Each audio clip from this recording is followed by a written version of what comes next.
that God is up to something through Jesus.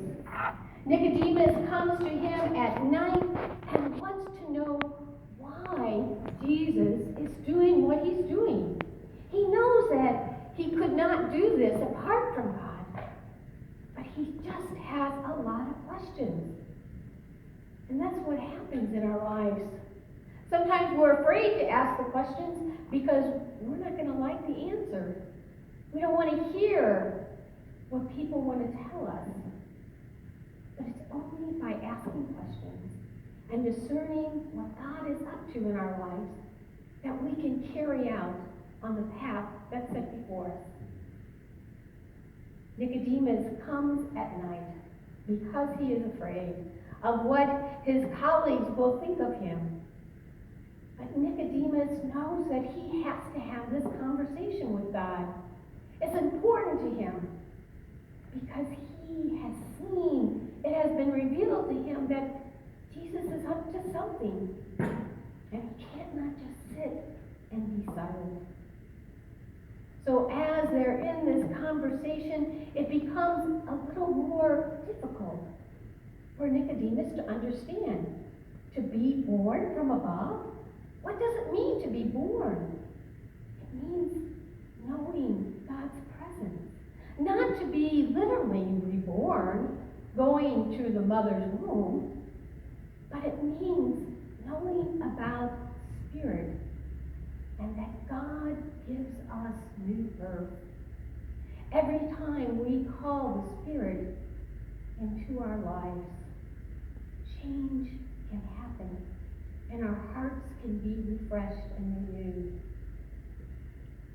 We as a congregation are at that crossroads, trying to decide what we need and where we're going to get the help that we need. Kind of get stuck. And the history of Salem Lutheran Church, over 135 years, you guys have been stuck many times, but you've been able to move forward and to overcome.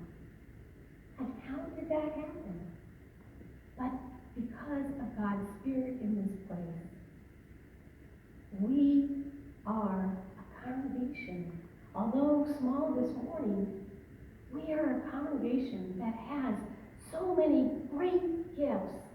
To hear from that reading from Genesis about being a blessing to bless others. We have a ministry before us. But we need to keep listening and talking to one another and finding the help to get us to move in the direction God is calling us. So I want to ask you to do 3 things. First of all, I want you to continue to come to worship, to not be afraid of the viruses, to come to worship, to hear God's word, to not sit back and not hold back, but to be active in the ministry and the life of this place. We need each other. Second, I want you to pray. Pray for all the people who are here today, because you all know their names. Pray for your church council, for Lynn and for Adam, for Scott and for Tracy, and for Danielle, and I knew I was going to forget everybody if I didn't have this right there. For Jim, and for Ray, and for Vance. Pray for our staff, for Sherry, and Heather, Mickey, and myself, as we work together. Pray for those in leadership, in our finances, on our stewardship, in our education program, in Pantry Pack, all the ministries of this church. I call upon you to pray for God's Spirit, to stir us up, and to make us see God's purpose in our ministry. And finally, I want you to pray for yourself, that you can see your way in how you are committed to do what God is calling you to do. Because God is calling each one of you.